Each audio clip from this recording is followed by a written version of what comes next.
প্রিয় শিক্ষার্থী, তোমাদেরকে স্বাগত। আমরা আজকে ক্লাস করছি দ্বাদশ শ্রেণীর বাংলা দ্বিতীয় পত্রের ব্যাকরণিক শব্দ নিয়ে। আশা করি তোমরা সবাই ভালো আছো এবং মনোযোগ সহকারে আশা করি ক্লাসও করবে। একজন যুক্ত হয়েছে রাকিব। ওয়ালাইকুম আসসালাম। Ajmal Ali, roll number 156।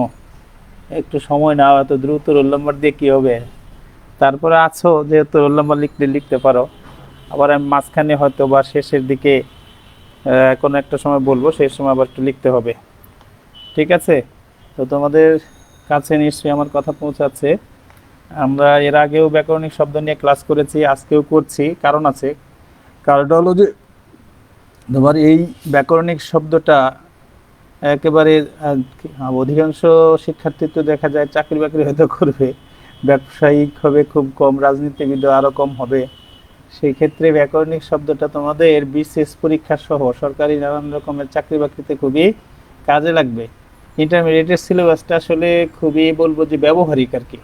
তোমার এই এসএসসিতে যেরকম সব পড়েছ ততটা কাজে লাগে, মানে সব কাজে লাগে না, জীবনে প্রয়োগ করতে হয় না, কিন্তু খুবই গুরুত্বপূর্ণ বিষয় ব্যাকরণিক শব্দ। আমরা তাহলে ক্লাস করি। ঠিক আছে, স্ক্রিন শেয়ার করছি বরাবরের মতো।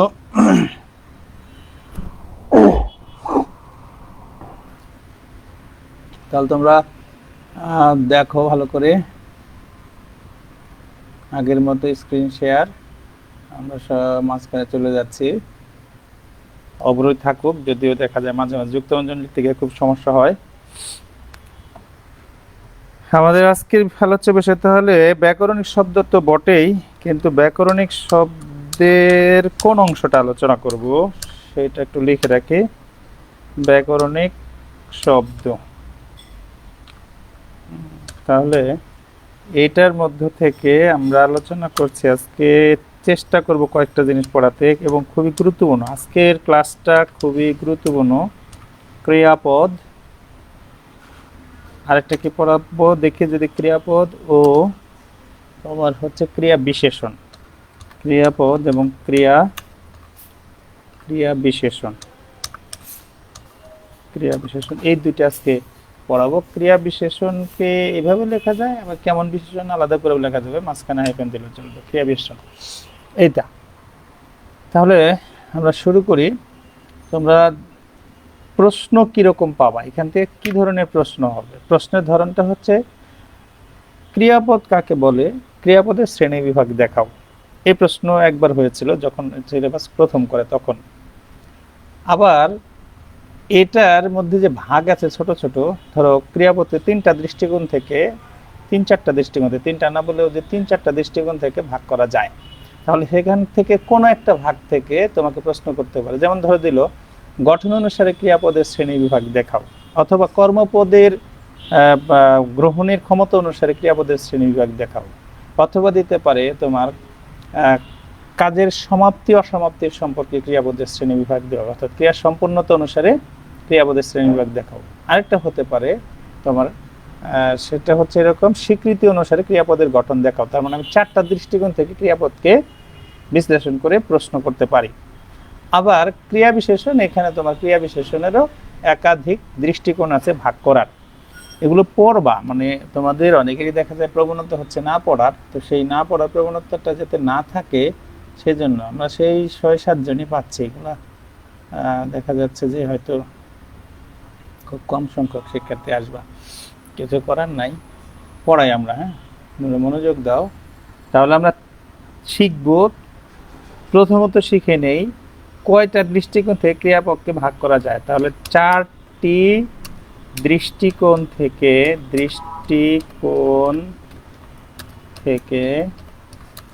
ক্রিয়াপদের শ্রেণী বিভাগ হয়, বা ক্রিয়াপদকে ভাগ করা যায় লিখে, ক্রিয়াপদের শ্রেণী বিভাগ হয়। এ হলো তোমার আজকের আমরা এটা আলোচনা করবো। আশা করি তোমরা ভালো করে বুঝে যাবা। চারটি দৃষ্টিকোণ থেকে ক্রিয়াপদের শ্রেণী বিভাগ হয়। কি কি?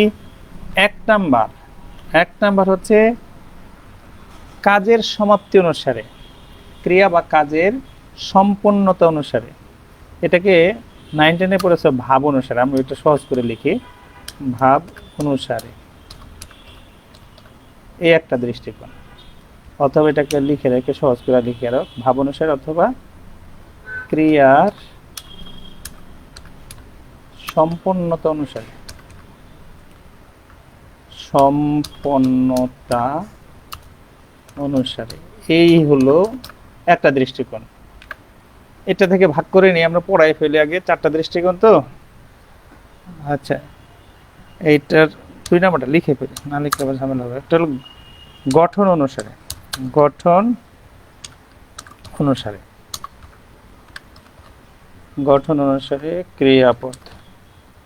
আর একটা দৃষ্টিকোণ আমরা কি বললাম, গঠন অনুসারে। তারপরে তোমার হলো কর্মপদ গ্রহণের ক্ষমতা অনুসারে, কর্মপদ গ্রহণের ক্ষমতা অনুসারে। এটা না দিয়ে কর্মপদ সাপেক্ষেও থাকতে পারে এরকম। 4 নাম্বার আর একটা ভাগ আছে, সেটা হলো স্বীকৃতি অনুসারে। তাহলে এই যে স্বীকৃতি, স্বীকৃতিটা মনে রেখো, স্বীকৃতি অনুসারে, এই 4টা দৃষ্টিকোণ থেকে আমরা ক্রিয়াপদকে ভাগ করতে পারি। তাহলে আমরা 4টা ভাগে আলোচনা করব বিস্তারিত উদাহরণ সহ। সেগুলোর মধ্য থেকে 1 নম্বরে দেখো, ভাব অনুসারে ক্রিয়াপদ কিংবা কাজের সমাপ্তি বা অসমাপ্তির দিক থেকে ক্রিয়াপদকে ভাগ করা যায়। তার আগে ক্রিয়াপদ কি সেটার একটা সংজ্ঞা কিন্তু আমরা দেইনি। তোমরা কেউ হয়তো প্রশ্ন করেছো কিনা জানি না, মনে হয় প্রশ্ন করার প্রবণতাটা কমে গেছে। ক্রিয়াপদ কি তোমরা ছোটকাল থেকে শিখছো, যার দ্বারা হওয়া, যাওয়া, খাওয়া, করা বোঝায়, তাই হলো ক্রিয়াপদ। এটা একটা সংজ্ঞা, কিন্তু এর চেয়ে ভালো একটা সংজ্ঞা, সেটা একটু কঠিন শব্দের প্রয়োগ হতে পারে। এরকম করে শিখবা, কোনো কালে কোনো পুরুষ কর্তৃক কোনো কাজের সংগঠন বোঝায় যার দ্বারা, তা হলো ক্রিয়াপদ। আরেকবার বলি, যারা লিখতে চাও লিখতে পারো, এটা বই পুস্তকে নাই। কোনো কালে কোনো পুরুষ কর্তৃক কোনো কাজের সংগঠন না কিন্তু সংগঠন, হ্যাঁ, যে এই বানানটা সংগঠন। তাহলে কোনো কালে কোনো পুরুষ কর্তৃক কোনো কাজের সংগঠন বোঝায় যার দ্বারা, তাই হলো ক্রিয়াপদ। সেই ক্রিয়াপদের উদাহরণ কি আমি দিব? যাও, খাও, পড়ো, এসো, লিখো, হাসো, হ্যাঁ, এই সবগুলো হচ্ছে ক্রিয়াপদ। আচ্ছা, শেষ হয়ে গেল ক্রিয়াপদের সংজ্ঞা, দৃষ্টিকোণ আগেই বলেছি। এখন আমরা এই যে ভাব অনুসারে ক্রিয়াপদ, সেটার একটা বিভাগ দেখাতে চাই। সেটা কিরকম? ভাব অনুসারে ক্রিয়াপদ হচ্ছে 2 প্রকার। ভাব অনুসারে ক্রিয়াপদ 2 প্রকার। কয় প্রকার? 2 প্রকার। সেগুলা কি কি? 1 নম্বরে হচ্ছে তোমার সমাপিকা ক্রিয়া, অর্থাৎ যে ক্রিয়ার দ্বারা মনোভাবের পরিসমাপ্তি বোঝায়। এই মনোভাবের পরিসমাপ্তি কথাটা শিখবা, বই পুস্তকে ঠিক মতো নাই, কিন্তু যে ক্রিয়ার দ্বারা মনোভাবের পরিসমাপ্তি বোঝায় তা হলো সমাপিকা ক্রিয়া। সমাপিকা ক্রিয়া কিংবা সমাপিকা ক্রিয়াপদ। উদাহরণটা কি? ঘুমিয়ে পড়ো, ঘুমিয়ে পড়ো না, আমরা অন্যভাবে লিখি দ্রুত যাও। এই যে এখানে ধরো লিখলাম দ্রুত যাও। তিনি এসেছেন, তিনি এসেছেন। এখানে এই যে যাও, তারপরে তোমার হচ্ছে এসেছেন, এগুলো হচ্ছে সমাপিকা ক্রিয়া। এটাকে আমরা ইটালিক করে দিই, তাহলে তোমার বুঝতে সুবিধা হবে। যারা যেসব পণ্ডিত পরে আসবে, এটা একটু সরিয়ে দেই। এটা হচ্ছে যাও, এটা হচ্ছে সমাপিকা ক্রিয়া। ওকে, এখন আসো অসমাপিকা ক্রিয়াতে। অসমাপিকা ক্রিয়ার প্রকার মানে কাকে বলে? এটার সংজ্ঞা এবং উদাহরণ দেখো। আমরা যে ক্রিয়ার দ্বারা মনোভাবের পরিসমাপ্তি জ্ঞাপন করি না, অথবা যে ক্রিয়ার দ্বারা মনোভাবের পরিসমাপ্তি বোঝায় না, তা হলো অসমাপিকা ক্রিয়া। এগুলো জানো, কিন্তু জানলে কি হবে, পরীক্ষা খাতায় লিখতে গিয়ে ঝামেলা হয়। হ্যাঁ, আবারও বলি, ভালো করে শোনো। যে ক্রিয়ার দ্বারা মনোভাবের পরিসমাপ্তি বোঝায় না, যে মনোভাবের, এই কথাটা যোগ মানে জোর দিয়ে শিখবা। যে ক্রিয়ার দ্বারা মনোভাবের পরিসমাপ্তি বোঝায় না, তা হলো অসমাপিকা ক্রিয়া। যেমন আমি বাড়ি গিয়ে, এখন তোমার প্রশ্ন হবে, স্যার বাড়ি গিয়ে কি করবেন? ঘুমাবেন বা খাবো, গোসল করব, এরকম বাড়ি গিয়ে এই যে ডট ডট দিয়ে দিই, তাহলে তোমার বোঝা যাবে। 3টা ডট দেওয়া, বেশি দরকার নেই। এইখানে এইটা হচ্ছে অসমাপিকা ক্রিয়া। আবার যদি আমি লিখতাম বাড়ি গিয়ে ঘুমাবো, তাহলে গিয়েটাকে অসমাপিকা ক্রিয়া, কিন্তু গিয়ে আর ঘুমাবো ওইখানে দুইটা মিলে আবার আরেক ক্রিয়া হবে, সেটা আমরা পরে শিখবো। তাহলে এটা আপাতত এখানে থাকুক, আমি বাড়ি গিয়ে। হ্যাঁ, এই যে আমি রচনা লিখে উত্তর লিখে, এই ধরনের বিষয় ধরো দিলাম, তাহলে এইটা হচ্ছে তোমার অসমাপিকা ক্রিয়া। শিখে গেলে আর সময় নষ্ট না করি। আর প্রশ্ন যদি থাকে প্রশ্ন করে রাখো, আমি তোমাদের সংখ্যা যেহেতু কম, পরে সবগুলা দেখব। প্রশ্ন এক এক করে উত্তর দেখবো, আমি একটু পড়িয়ে নেই। প্রশ্ন থাকলে রেখে রাখো তার সঙ্গে সঙ্গে। এবার গঠন অনুসারে ক্রিয়াপদ। এই গঠন অনুসারে ক্রিয়াপদ কয় প্রকার হবে? তোমার এখানে হলো যৌগিক ক্রিয়া, মিশ্র ক্রিয়া, প্রযোজক ক্রিয়া। যৌগিক ক্রিয়া, মিশ্র ক্রিয়া, প্রযোজক ক্রিয়া, এই হলো তোমার গঠন অনুসারে ক্রিয়াপদ। যৌগিক ক্রিয়া, মিশ্র ক্রিয়া, আরেকটা হচ্ছে প্রযোজক ক্রিয়া। এই প্রযোজক ক্রিয়া, এইটা কেউ কেউ দেখা যায় তোমার কর্ম অনুসারে যে বিভাজন সেখানেও দিয়েছে, তো ওইখানে দিতে পারো আর এখানে দিতে পারো। আমি এটার মধ্যে দেওয়ার পক্ষপাতী, কারণ ওটা গঠনগত দিক থেকেই বোঝা যায়। তাহলে গঠন অনুসারে যদি ক্রিয়া হয়, এখানে আরো একটা ভাগ তুমি যুক্ত করতে পারো, সেটা হলো তোমার মৌলিক ক্রিয়া। মানে মৌলিক ধাতু থেকে যে ক্রিয়া গঠিত হয় সেগুলো হচ্ছে মৌলিক ক্রিয়া। তার মানে আমি এখানে প্রকারভেদটা গঠন অনুসারে ক্রিয়া, এটা সরাসরি না লিখে এক এক করে আলোচনা করি, তাহলে সুবিধা হবে। কারণ কোনো পণ্ডিত যদি আবার দেখা যায় ঝামেলা করে পরীক্ষা হলে, পরীক্ষা খাতায়, আচ্ছা গঠন অনুসারে, তাহলে এখানে আমরা যেগুলো আছে সেগুলো লিখে ফেলি। সরি, এটা হলো যৌগিক ক্রিয়া। এটা তোমরা জানো হয়তো কেউ কেউ। যৌগিক ক্রিয়াটা কি? যৌগিক ক্রিয়া হচ্ছে একটা সমাপিকা এবং অসমাপিকা ক্রিয়ার সমন্বয়ে যদি বিশেষ কোন অর্থ বোঝায়, তাহলে সেটা হলো যৌগিক ক্রিয়া। আরেকবার বলি, অসমাপিকা এবং সমাপিকা ক্রিয়ার সমন্বয়ে যদি বিশেষ কোন অর্থ প্রকাশ করে, তবে তাকে বলে যৌগিক ক্রিয়া। এখানে একটা জোর দিয়েছি, দেখো, যে যদি বিশেষ কোন অর্থ প্রকাশ করে। আমরা হয়তো এই অংশটাকে বাদ দিয়ে বলতে পারি কেবল এরকম, অসমাপিকা এবং সমাপিকা ক্রিয়ার সমন্বয়ে গঠিত হয় যৌগিক ক্রিয়া। অসমাপিকা এবং সমাপিকা ক্রিয়ার সমন্বয়ে গঠিত হয় যৌগিক ক্রিয়া। উল্টা করে বলতে পারো, সমাপিকা এবং অসমাপিকা ক্রিয়ার সমন্বয়ে যে ক্রিয়া গঠিত হয় তাকে বলে যৌগিক ক্রিয়া। উদাহরণ দিতে গেলে যেমন দেওয়া যায়, তিনি বলতে লাগলেন। এই যে এইখানে বলতে লাগলেন, এই যে দেখো, বলতে এটা হলো অসমাপিকা আর লাগলেন সমাপিকা, এই দুটোর সমন্বয়ে যে ক্রিয়াটা আমরা পেয়েছি, এটা হলো আসলে যৌগিক ক্রিয়া। এটাকে আমরা বোল্ড করে দেই, ইটালিক করতে গেলে দাঁড়ির সঙ্গে মিলে যাবে। আচ্ছা, তাহলে তোমার এটা হলো যৌগিক ক্রিয়া। এরকম করে আমাকে ট্রেন ধরতে হবে, আমাকে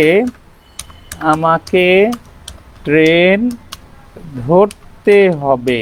এই যে লক্ষ্য করো, এখানে ধরতে হবে, ধরতেটা অসমাপিকা আর হবে সমাপিকা, দুটার সমন্বয়ে গঠিত হয়েছে তোমার যৌগিক ক্রিয়া। আমরা আরেকটা উদাহরণ দিতে পারি, এটা প্রায়শই ব্যবহার করি আমরা। চা জুড়িয়ে যাচ্ছে, দেখো জুড়িয়ে যাচ্ছে, এইখানে যে যাচ্ছে, জুড়িয়ে অসমাপিকা, যাচ্ছে সমাপিকা, তাহলে এই দুটো মিলে গঠিত হয়েছে যৌগিক ক্রিয়া। তাহলে এটা আমরা বোল্ড করে দিচ্ছি। তাহলে বোঝা গেছে নিশ্চয়ই। দেখো এই জন্য বলে সমাপিকা অসমাপিকা, সমাপিকা এবং অসমাপিকা, অসমাপিকা এবং সমাপিকা দুটো সমন্বয়ে গঠিত হলো যৌগিক ক্রিয়া। এই জন্য দেখার সময় তুমি এভাবে বলতে পারো যে সমাপিকা এবং অসমাপিকা ক্রিয়ার সমন্বয়ে গঠিত হয় যৌগিক ক্রিয়া, অথবা যে ক্রিয়া সমাপিকা অসমাপিকা ক্রিয়ার সমন্বয়ে গঠিত তাকে যৌগিক ক্রিয়া। শেষ, এটা নিয়ে আর সময় নষ্ট করা যাবে না, দরকার নেই। যৌগিক ক্রিয়া গেল একটা। আরেকটা ক্রিয়া আমরা দিচ্ছি, এটার নাম হলো মিশ্র ক্রিয়া। তোমাদের বই পুস্তকে এটা থাকতেও পারে, নাও থাকতে পারে, থাকাটা জরুরি। মিশ্র ক্রিয়া, এটা কেমন মিশ্র ক্রিয়া? দেখো যৌগিক ক্রিয়া, মিশ্র ক্রিয়া, এটাকে মিশ্র শব্দটা আলাদা করতে হবে। মিশ্র ক্রিয়া কেমন ক্রিয়া? মিশ্র ক্রিয়া, এই জন্য এটা বিশেষণ। তো কি মিশ্র ক্রিয়া? মিশ্র ক্রিয়াটা হচ্ছে তোমার বিশেষ্য, বিশেষণ কিংবা ধনাত্মক শব্দ, বিশেষ্য, বিশেষণ কিংবা ধনাত্মক শব্দ, এই তিনটা জিনিসের পরে বা শব্দের পরে যদি মৌলিক ধাতুযুক্ত ক্রিয়া বসে কোনো ক্রিয়া গঠিত হয় তাকে বলে মিশ্র ক্রিয়া। আমরা উদাহরণ দিয়ে বুঝাতে পারতাম, আগের সংখ্যাটা দিয়ে আমাদের যে পড়ানোর অভ্যাস সেটা লিখে রেখে আরেকবার শোনো। বিশেষ্য, বিশেষণ কিংবা ধনাত্মক শব্দের পরে মৌলিক ধাতুযুক্ত হয়ে যে ক্রিয়া গঠিত হয় তাকে বলে মিশ্র ক্রিয়া। তোমার মনে নিশ্চয়ই প্রশ্ন জেগেছে এবার, ধনাত্মক শব্দ কি স্যার? আসলে ধনাত্মক শব্দ কিছুই না, আমরা যেগুলাকে বলি তোমার বস্তু বিশেষের অনুকার জাতীয় শব্দ কিংবা কাল্পনিক ধ্বনির অনুকৃতি বিশিষ্ট শব্দ, সেগুলো হচ্ছে ধনাত্মক শব্দ। যেমন বাতাস প্রবাহ শব্দটা কি? শন শন। বিড়ালের কান্নার ধ্বনি কি? Mu mu. মানুষের উচ্চস্বরের কান্নার ধ্বনি কি? ভেউ ভেউ। তাহলে এই যে এখানে শন শন, ভেউ ভেউ, মিউ মিউ, এগুলো একের সঙ্গে ধনাত্মক দ্বিরুক্তি বা অনুকার দ্বিরুক্তি, কিংবা এটাকে বলা হয় ধনাত্মক শব্দ। মূলত একটা রূপ ব্যবহার করা, যে ভেউ কিংবা শন কিংবা মিউ, একটা বললে সেটা হলো ধনাত্মক শব্দ, যখন দুইটা বলে তখন ধনাত্মক দ্বিরুক্তি কিংবা অনুকার দ্বিরুক্তি। আর এইরকম শব্দগুলাকে এখন একটা হোক দুইটা হোক বলা হয় ধনাত্মক শব্দ। এখন এই শব্দের পরে যদি মৌলিক ধাতুযুক্ত একটা ক্রিয়া হয় তাহলে তাকে বলে মিশ্র ক্রিয়া। আমরা একটা উদাহরণ দেই। আমরা আমরা তাজমহল দেখলাম। আমরা তাজমহল দেখলাম। এই যে এখানে দেখো তাজমহল দেখলাম, তাজমহলকে একটা বিশেষ্য, তাই না? আর দেখলাম, দেখো দেখ একটা মৌলিক ধাতু, তার সঙ্গে ক্রিয়া বিভক্তি যুক্ত গঠিত হয়েছে দেখলাম। এই দুটোকে আমরা বলবো, এই দুইটার কিন্তু শুধু দেখলাম না, এই দুটোর সমন্বিত রূপ হচ্ছে মিশ্র ক্রিয়া। আমরা আরো একটা উদাহরণ দিই মিশ্র ক্রিয়ার। হ্যাঁ, এরকম করে একটা উদাহরণ দিলাম। তিনি দৌড় দিলেন। তিনি দৌড় দিলেন। একটু সম্মানিত ব্যক্তির কি, যদি সম্মানিত ব্যক্তিরা দৌড় দেয় না, তবু দেখা যায় একটু ভয় পেয়েছে মনে হয়, দৌড় দিল।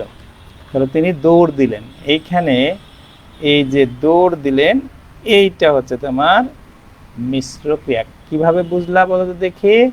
এই যে দেখো দৌড় একটা বিশেষ্য, তাহলে বিশেষ্য বিশেষ্য দুইটা গেল। আমাদের বিশেষণ, তোমরা তোমরা মনোযোগী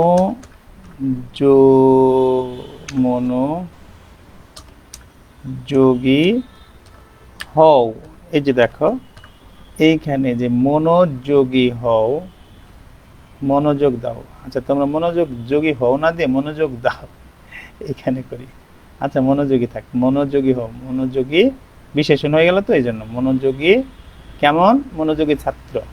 কেমন দিয়ে প্রশ্ন করলে যে উত্তর পাওয়া যায় সাধারণত সেটা বিশেষণ, তাহলে এখানে একটা বিশেষণ পেলাম। কিন্তু এই যে দেখো মনোযোগী আর হলো হও, হও কি? হ একটা মৌলিক ধাতু, তার সঙ্গে আমরা কাল এবং পুরুষ অনুসারে বিভক্তিযুক্ত করে গঠন করেছি ক্রিয়াপদ হও, তাহলে বিশেষণ আর হচ্ছে মৌলিক ধাতুযুক্ত ক্রিয়া। সুতরাং মনোযোগী হও হচ্ছে মিশ্র ক্রিয়া। বিশেষ্য বিশেষণ এটা কি? ধনাত্মক শব্দ। আমরা একটা উদাহরণ দিতে হলে, বাতাস প্রবাহিত হচ্ছে শন শন করে। বাতাস প্রবাহিত হচ্ছে শন শন করে। আলাদা করে লেখা যাবে, শন শন আলাদা করেও লেখা যাবে, এটা আলাদাই করে দেই। বাতাস প্রবাহিত হচ্ছে শন শন করে। তাহলে এইখানে দেখো এই যে শন শন, এটার নাম হলো ধনাত্মক শব্দ, তার সঙ্গে মৌলিক ধাতুযুক্ত ক্রিয়া হলো করে, কর যোগ এ, করে। তাহলে এইটা হচ্ছে মিশ্র ক্রিয়া। আমার মনে হয় না যে এরপরে আর কারো সমস্যা আছে মিশ্র ক্রিয়া নিয়ে। তাহলে আমরা বিশেষ্য দেখালাম দুইটা, এখানে বিশেষ্য, তার সঙ্গে ক্রিয়াপদ, মৌলিক ধাতুযুক্ত, বিশেষ্য, বিশেষণ, ধনাত্মক শব্দের পরে মৌলিক ধাতু যোগ করে যে ক্রিয়া ঘটিত তা হলো মিশ্র ক্রিয়া। শেষ হলো।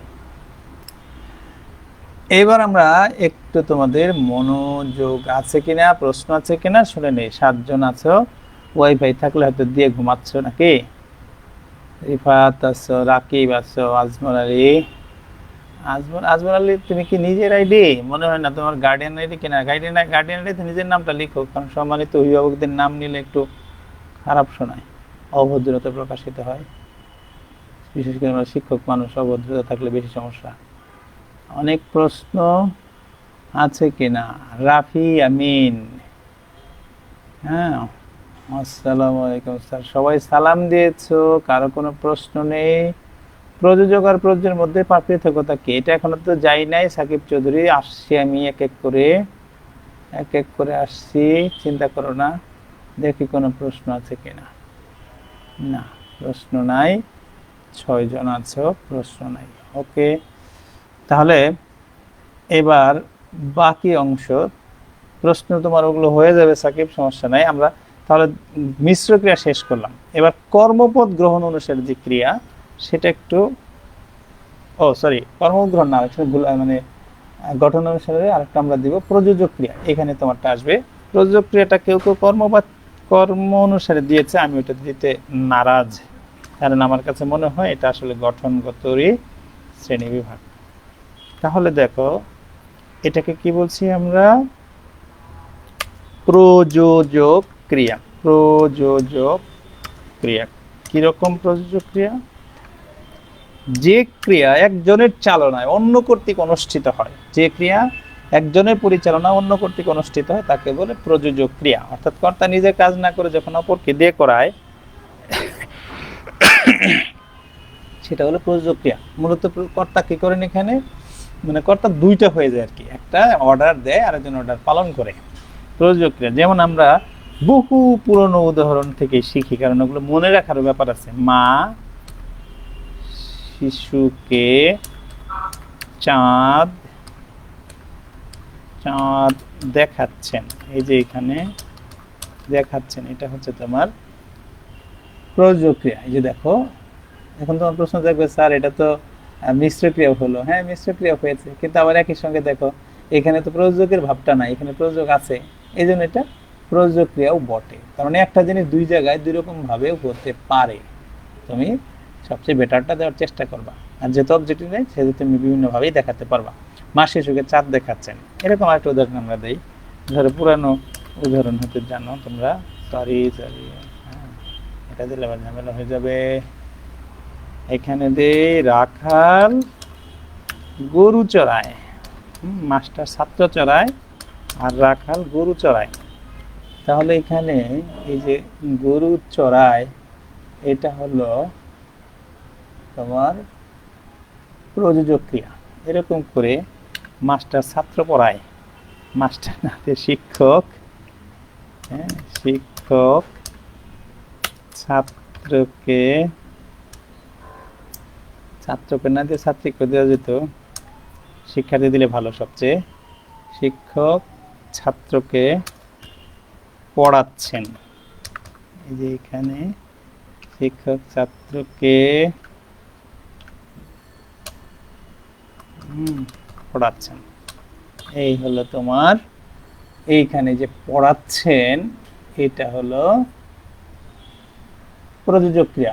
দুঃখিত, আগের যে অংশটা এখানে গরু চড়াই, আসলে এটা দরকার নাই, এটা ভুল হয়েছে, চড়াই দেওয়া, তাহলে হবে প্রযোজক ক্রিয়া। এটাও দরকার নাই, শুধু ক্রিয়াটা দেখালে হবে, শুধু ক্রিয়া, এটাকে শুধু ক্রিয়া দেখালে হবে। যে যে ক্রিয়াটা একজন পরিচালনা কর্তৃক অনুষ্ঠিত সেটা প্রযোজক ক্রিয়া। দেখাচ্ছেন, চড়ায়, এরকম পড়াচ্ছেন, এগুলো হচ্ছে প্রযোজক ক্রিয়ার উদাহরণ। আমরা কোথায় উদাহরণ দিলাম? যে এখানে তোমার যৌগিক, তাহলে গঠন অনুসারে গঠন যৌগিক ক্রিয়া, মিশ্র ক্রিয়া, প্রযোজক ক্রিয়া। আমি এখানে আরেকটা ভাগ যুক্ত করতে চাই। এই ভাগটার নাম হচ্ছে এরকম, এইটা হলো তোমার আরেকটা ভাগ আমরা দিচ্ছি। মনে রেখো, আমি যদি প্রশ্ন করি, যারা ক্লাস করো না একেবারে জিরো বাবা, কিন্তু যদি তোমার পরীক্ষা হয়, ক্লাস যেহেতু করছি পরীক্ষা যদি হয়, তাহলে খাতা মূল্যায়নে তোমাকে কিন্তু কোনো রকমের ছাড় দেওয়া হবে না, একটু মনে রেখো। কারণ আমি ক্লাসগুলো করছি কষ্ট করে, তোমরা ঘুমাবা সেটা তো অযৌক্তিক। হ্যাঁ, এবং আমি আশা করি যে তোমরা ক্লাসগুলো করবা। যাই হোক, এই যে ঘ নাম্বার, সেটার নাম হলো, আমরা বলছি মৌলিক ক্রিয়া। যেহেতু যৌগিক ক্রিয়া ছিল, এখানে আমরা একটা মৌলিক ক্রিয়া ভাগ দিতে পারি। মৌলিক ক্রিয়ার ভাগটাও আমরা দিব, মৌলিক ক্রিয়া এই ভাগটা দিতে চাই।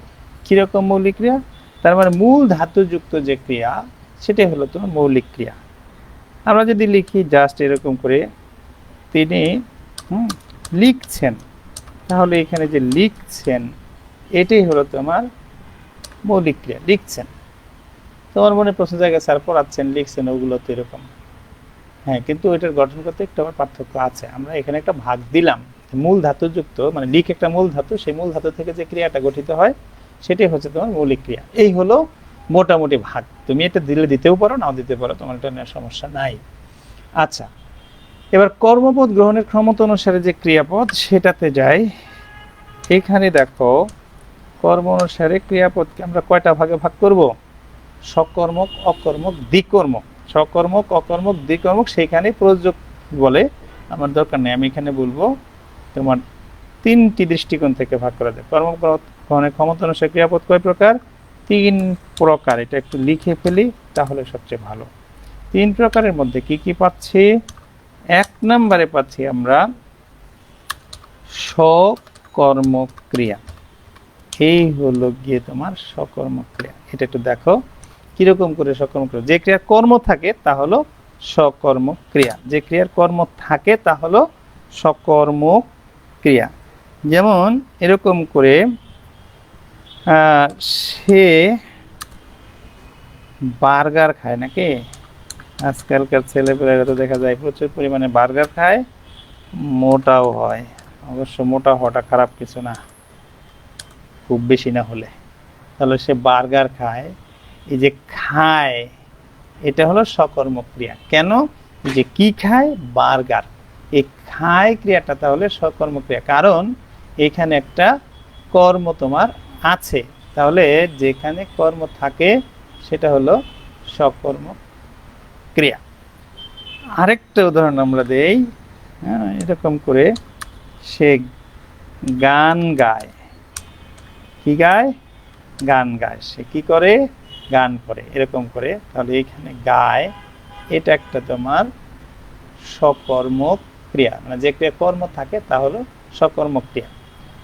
আসো এবার 2 নম্বরে, অকর্মক ক্রিয়া। যে ক্রিয়ার কর্ম থাকে না তা হলো অকর্মক ক্রিয়া।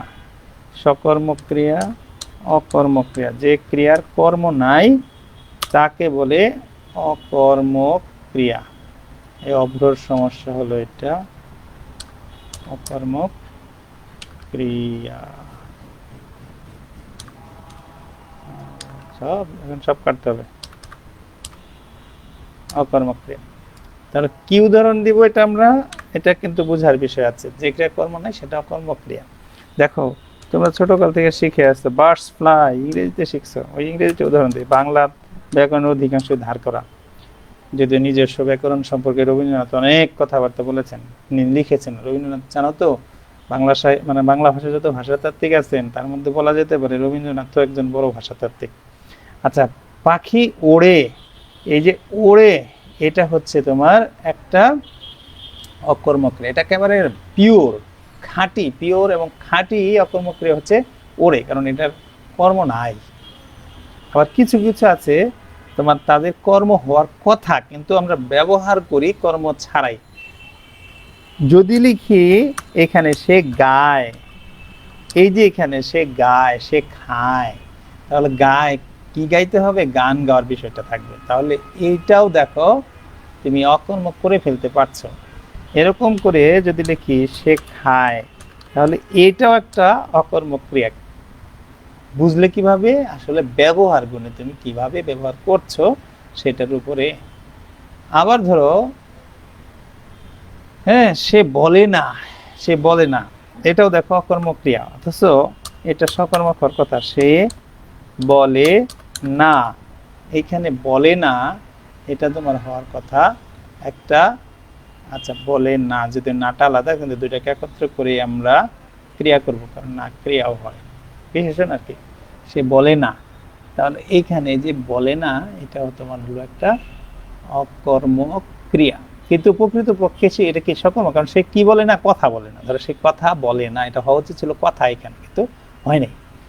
অতএব আমরা দেখতে পারি যে সকর্মক ক্রিয়াকেও অকর্মক হিসেবে প্রয়োগ করা যায়। আবার অকর্মক ক্রিয়াটাও কোনো কোনো ক্ষেত্রে হয়তো অকর্মক ক্রিয়াকে সকর্মক করা কঠিন, তবে যাবে হয়তো।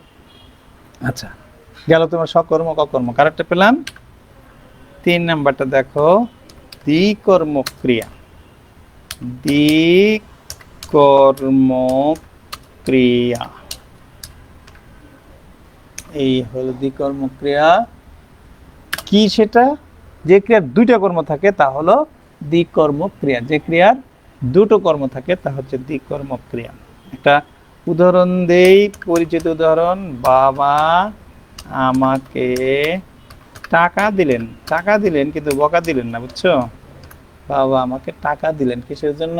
ফুর্তি করার জন্য নাকি বাজার করার জন্য? বাজার করার জন্য। দেখো দিলেন, এই যে দিলেন, এইটা হচ্ছে তোমার দ্বিকর্মক ক্রিয়া। দাগটা কিন্তু দিলে এখানে দিবা। কর্ম দুইটা কি কি? একটা হলো আমাকে, আর একটা হচ্ছে টাকা। এই যে টাকা এবং আমাকে, দুইটা হচ্ছে তোমার কর্ম। তাহলে ক্রিয়াটাকে দিলেন, এই যে দুইটা কর্ম, সেই জন্য এটার নাম হলো দ্বিকর্মক ক্রিয়া। তাহলে কেউ সকর্মক, অকর্মক, দ্বিকর্মক। এরপর তোমাদের বইয়ে যেটা কেউ কেউ লিখেছেন প্রযোজক ক্রিয়া, কিন্তু আমরা এখানে দিতে না দিয়ে গঠনগত জায়গায় দিয়েছি। এখন আরেকটা ছোট্ট দৃষ্টিকোণ, সেটাকে স্বীকৃতি অনুসারে আমরা কখনো কখনো ক্রিয়াপদের মাধ্যমে মনোভাবের স্বীকৃতি জ্ঞাপন করি, কখনো দেখা যায় অস্বীকৃতি জ্ঞাপন করি। তাহলে যে স্বীকৃতি অস্বীকৃতির বিবেচনা 2 প্রকার ক্রিয়াপদ, সেটা কি?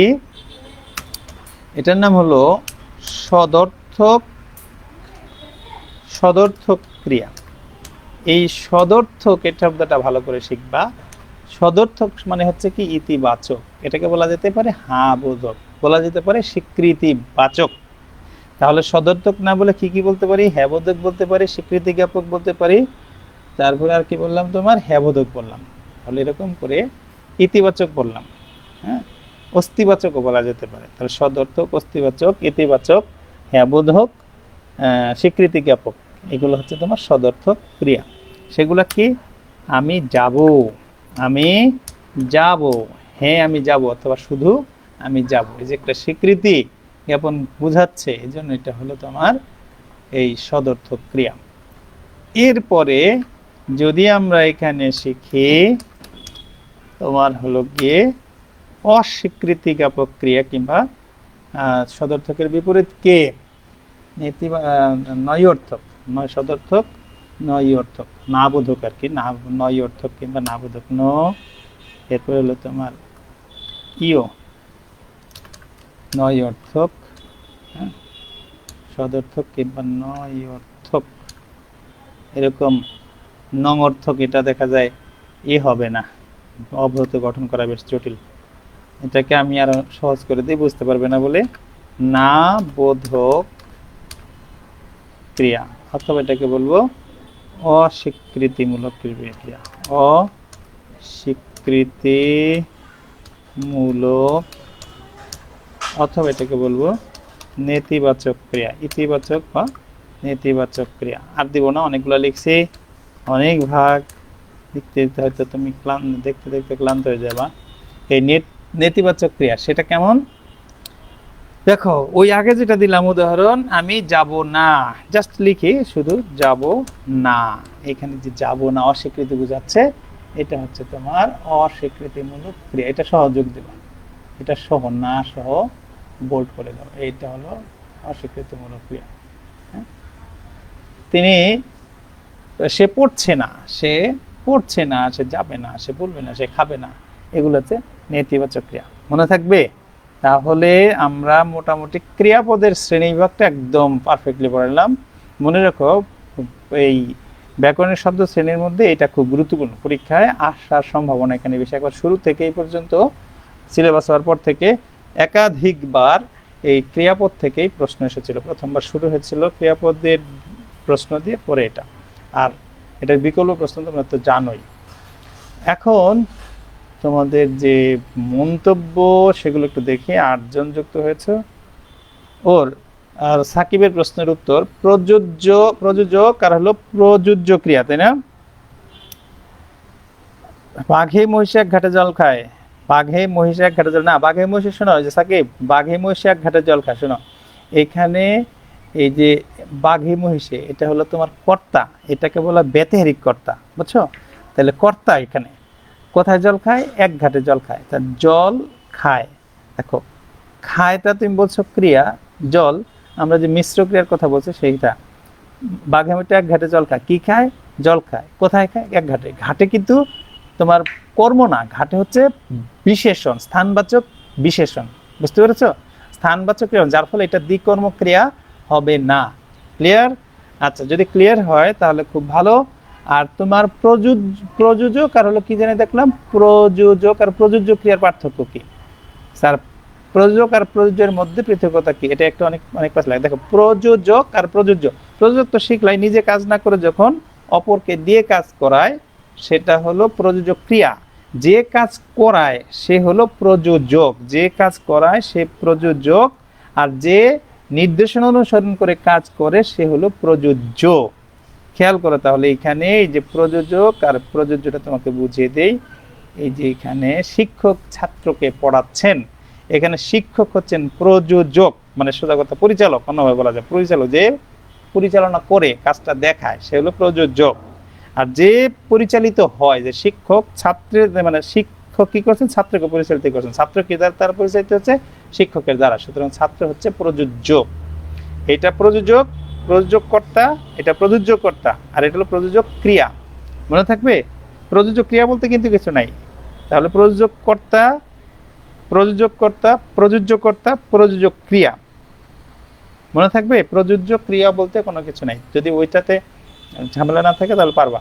তাহলে যিনি কাজ করান নির্দেশনা দিয়ে তিনি প্রযোজক, যাকে নির্দেশনা দিচ্ছেন সে প্রযোজ্য, বা যে নির্দেশিত হয়ে কাজ করে সে প্রযোজ্য, আর যে কাজটা করে সেই কাজটা হচ্ছে প্রযোজক ক্রিয়া।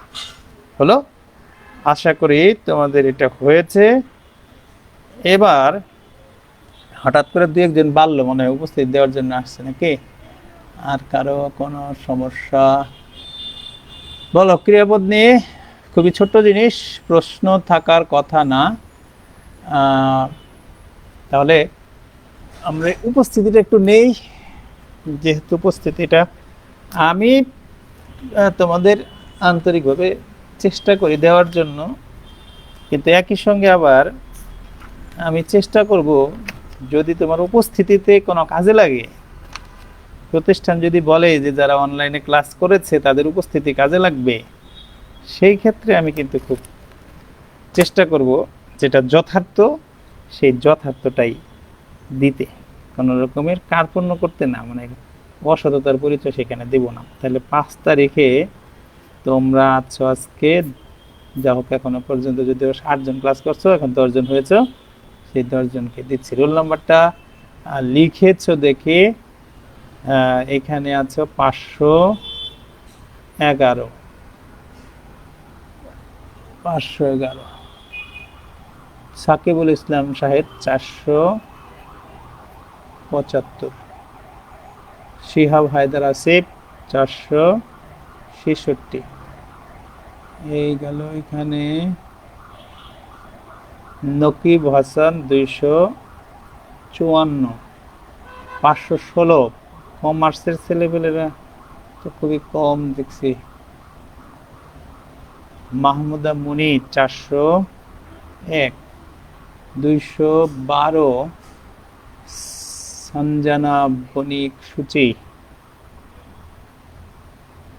213, লাইভ ইসলাম 213,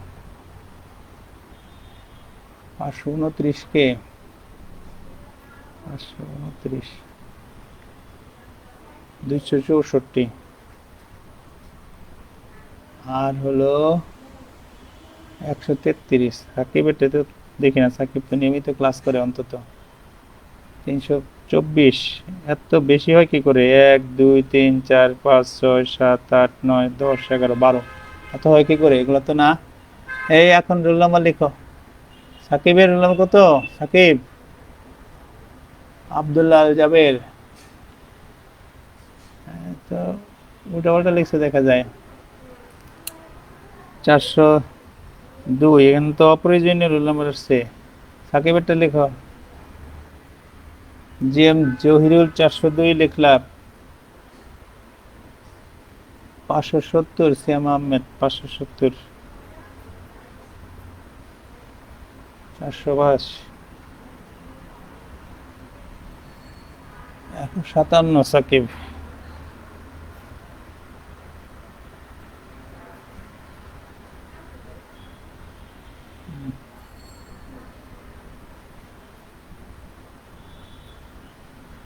উম, 104, এগুলো কি আর? আর দিয়ে লাভ নেই এখন। এই যে 1 2 3 বাড়ে, আমি আমার ওখানে উপস্থিতি আছে 12, আমার দেখা যায় 1 2 3 4 5 6 7 8 9 10 11 12 13 14 15 16 17, এতজন হয়ে গেছে। এগুলো বাদ, এগুলো হবে না। সাকিবেরটা পরে, সাকিবের হয়ে গেল। দেখো তো দেখি এখানে যারা আছে 510, এগুলো আর দরকার নাই। এগুলো ক্লাস করেছো কে কে? এই সাবিকুন না আরশি, তুমি বলো দেখি ভাব অনুসারে ক্রিয়াপদ কয় প্রকার? লিখো। তারপর তোমার উপস্থিতি। ভাব অনুসারে ক্রিয়াপদ কয় প্রকার? দ্রুত বলো। তুমি যদি লিখো তাহলে তোমার নাম্বার দিবে, উপস্থিত দিব। সাবিকুন না আরশি, তুমি বলো ভাব অনুসারে ক্রিয়াপদ কয় প্রকার? খালি প্রকারটা লিখো। মিফতাহুল ইসলাম জয় ছিল? হ্যাঁ, জয় তো থাকার কথা। 534,